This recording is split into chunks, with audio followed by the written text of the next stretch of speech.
السلام عليكم، واش اخباركم؟ كلشي لاباس؟ كلشي على خير؟ اخبارات هادي؟ ايوا شويه ديال العيا، شويه ديال التعب والتلاهي من هادي لهادي. عشركم مبروكه ورمضانكم مبروك ان شاء الله الرحمن الرحيم. باقي واحد 9 ايام ولا 8 ايام ولا على حساب. الله يتممها على خير يا ربي، بالصحيحه والسلامه للجميع. اليوم غادي نشوفوا واحد مريقه عاديه عاديه. الجديد فيها هو نحيدو هادو الخضره. الخضره ديال الموسم، الخضره ديال دابا. آه مارس، فصل الربيع. الخضره جديده: بصله الخضاريه، جلبانه، الفول، قريعه الخضراء، شويه ديال القوق. ونديرو بهم واحد المريقه ان شاء الله الرحمن الرحيم. نحتاجو معاها اكيد شويه ديال المعدنوس. انا ملي كيكون عندي معدنوس بزيت كنقطع وكنعمر في الساشيات ونحط في الفريزر. شويه ديال الثومه اللي طحنتها. هنايا هذه مطيشه ديال الحك. نقدروا في بلاصه مطيشه ديال الحك نديروا تحميره. انا كنفضل ندير مطيشه بحال هكذا، كتشوفوها بحال هكا مجمده.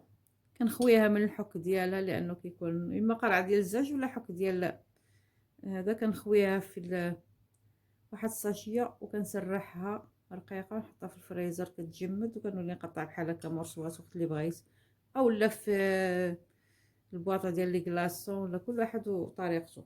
المهم انا كنجمدها بحال هكا ونبقى ناخذ منها وقت اللي بغيت. والعطريه العادي مليحه، والخرقوم، كركم، خرقوم البلدي، شويه ديال البزار، سكينجبير، زويته بلديه، مع شويه ديال الزيت الروميه. كنخلطهم انا دائما باش كنقلي الحيمات. والحيمات عندي هنايا شويه ديال الغنمي المتوفر. انا ملي حليت الفريزر في الصباح باش نجبد اشنو نوجد اشنو غنطيب دابا، جبت باكيه حطيتها. دابا لقيتها غنمي. مرحبا، بالصحه والراحه.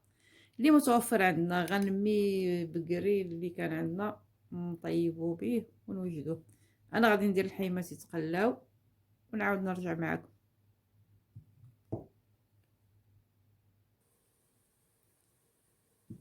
ها انا رجعت، حطيت الحيمات تقلاو، زدت عليهم المعدنوس والثومه والبصيله الخضاريه مع الزيت بطبيعه الحال والعطريه اللي ذكرناها قبيله. نخليهم يتقلاو واحد شويه، نروي عليه ونخلي اللحم يطيب. الفول انا درتو هنا في الكاسرونه. غندير له شويه ديال الماء مليحه يتسلق باش يرمي هذيك الكحوله اللي فيه. ملي نحطوه في المرقه ما يرجعش كامله كحله. جلبانه مع القريعه مع القوق. نخليهم حتى يطيب اللحم واحد 20 25 دقيقه، يدوزها اللحم في الطياب. عادو نرميو هاد المكونات لان ما كتستحملش الطياب بزاف. شويه ديال المعدنوس نرميه من الفوق مع زويتينات. انا مازال ما حطيتش زويتينات هنايا.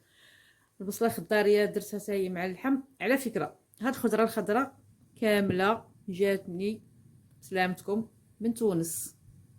من تونس جاتني هاد الخضره الخضراء كامله. جلبانه، الفول، القريعه، القوق، البصله الخضاريه، جاوني تبارك الله من تما كاينه، الله يكثر خيرهم.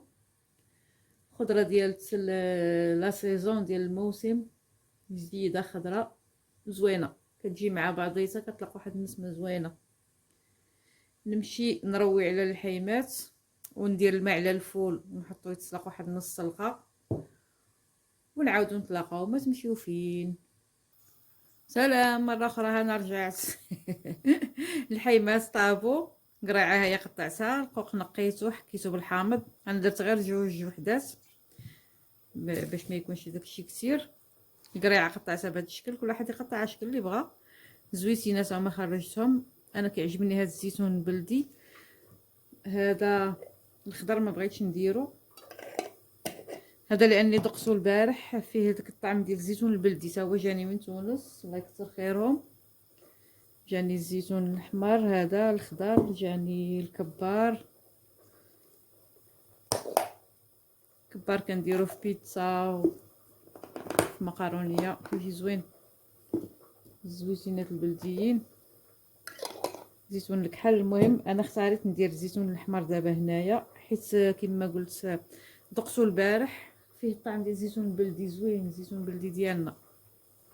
هادشي دابا غادي نرميه في الطنجره مع الحيمات لانهم دخلهم طياب. صافي الفول حتى هو سلقته، ها هو صفيته من الماء باش ما يبقاش كما قلنا يطلق هذيك الكحوله في المرقه. هادشي كامل غادي نرميه الا الزيتون والمعدنوس حتى الاخر. ملي نبغي نطفي عاد نديرهم. صافي 5 6 دقائق، لان هاد المكونات اللي هنايا كامله ما كتحملش طياب بزاف. ونعاودو نتلاقاو ملي يحضر الطبق النهائي. كيقولوا بحال هكا الطبق النهائي ملي تكمل الوصفه نعاودو نتلاقاو ونشوفوها مع بعضياتنا. ويا ريت كنتو تجيو تذوقوا معايا. مرحبا بالجميع. احنا رجعنا، المريقه ديالتنا وجدت الحمد لله، كتشهي ما شاء الله. كنقدموها بحال هكا مع الحامض بيز ولا فورشيط، كل واحد باش بغى ياكلها. بالصحه والراحه. نتمنى ان هذه الطريقه تعجبكم وتجربوها. هي في الحقيقه كتجي زوينه في طاجين كتجي زوينه هاد المريقه، ولكن مشكله عندي انايا في الطاجين في رمضان ما كنقدرش عليه، ما كيتهضمش عندي. كندير طنجره ولا الكوكوط بحال هكذا وكتقضي الغرض. بالصحه والراحه.